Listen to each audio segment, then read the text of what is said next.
We're in the AAMI studios sitting down with Dr. Michelle Alfa, who is the principal investigator for Alpha Med Consulting. And welcome, Michelle. It's great to have you here. Well, thank you. It's a pleasure to be here for sure. Well, can you tell us a little bit about yourself, your work, what you've been focusing on recently with your research relative to infection prevention and sterile processing? Well, I'm a clinical microbiologist by training and worked in diagnostic microbiology labs and had a research lab as well. And my research interest is hospital-acquired infections. And so I gravitated toward medical device reprocessing and issues related to that. And recently been looking at trying to provide tools for users in the healthcare facilities to be able to convince them and support them so they know they've actually done a really good job of cleaning the medical devices. And to that end, the development of verification tools is what I was focusing on the last few years. Yeah, fantastic. That is critically important. And you joined us yesterday for the AAMI Cleaning Verification Summit, which was aimed at primarily at bringing together regulators and industry to get some alignment around important criteria for cleaning verification, and then how to provide that back to the end user as far as how do you implement that and how do you interpret it. And we had a lot of research presentations that we looked at yesterday, a lot of good studies that are out there, including one of yours that you presented that was looking at extraction efficiency. So tell us a little bit about that, but I guess let's start with why is cleaning verification so important for healthcare facilities and particularly with endoscopes? Well, it's such a critical area because there's manual cleaning and then there's cleaning cycles in the automated endoscope reprocessors. And if you don't do the cleaning properly, you can't get the effective high-level disinfection or sterilization. And the sad thing is, up until now, it's been pretty much people don't know what they don't know. So they're doing cleaning the best they can and hoping they have done it properly, but they have no tools with which to verify to themselves that they've actually done a good job. And to me, that's the value of cleaning verification, is providing the tools to the people who are actually doing the work and providing tools that are realistic that they can use in that environment, fast enough for them to get feedback. So if the cleaning hasn't been done properly, they can repeat it and be assured that when it goes on to disinfection, the disinfection step is going to be done properly. And to me, having spent quite a bit of time with reprocessing personnel, it's a hectic, busy place, and there's a lot of pressure on people. And I think that having a tool that allows them to say, look, this hasn't been done quite to the level we want. We need more time. We have to reprocess it or re-clean it. And to me, it's a pivotal component of medical device reprocessing. And I think that's really important, having the tools that can help underscore the importance of doing it right and doing it right every time.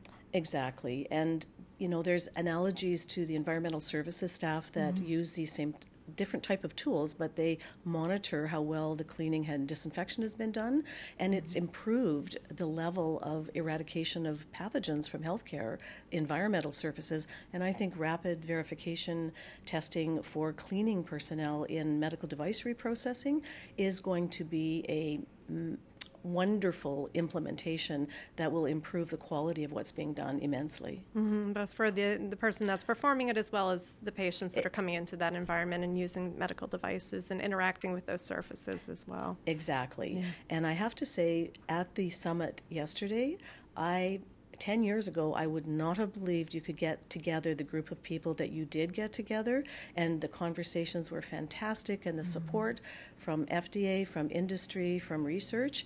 I think everybody understands that this is a critical area that really needs to have tools to empower the reprocessing personnel to do the best job that they're capable of. Yeah, I would agree. We heard a lot of different perspectives and all very aligned with how do we promote patient safety, and this is the way that we should be going with this. And it's more focused on the how to do it, not the whether we should do it. We should be doing it. Which is a big step in the right direction because it wasn't always that way. Right. So tell us a little bit about extraction efficiency and what the impact is for cleaning verification and what your research found. Okay.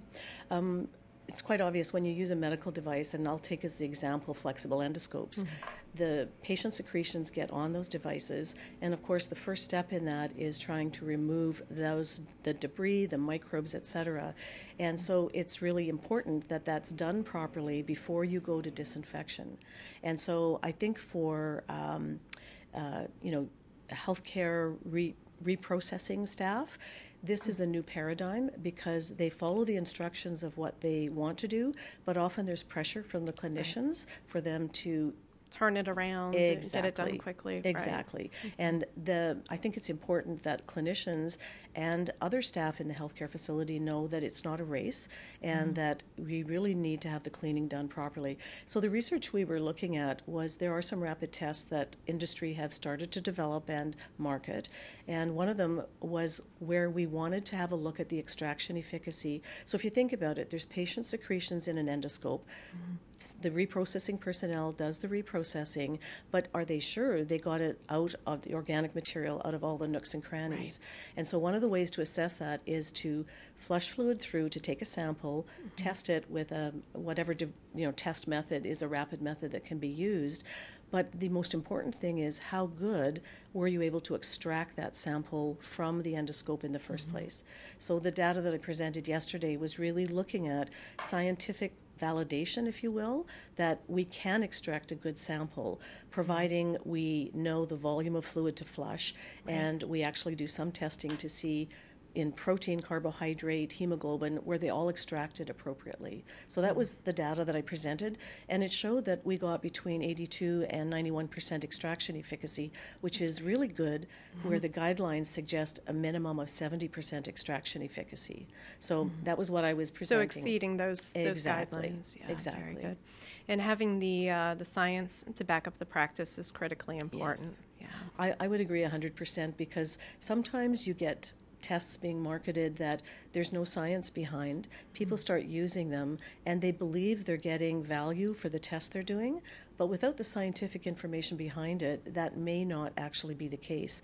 So I'm really happy that we were able to provide some data on extraction efficacy because I think it will help not just one test method, but there's many test methods that need that done. Absolutely. So it provides the why to the what or to the how. Yes. So that's great. Yeah. So what do you see as being the logical next steps? How do we use this to help improve practice, what's actually being done in the healthcare facilities?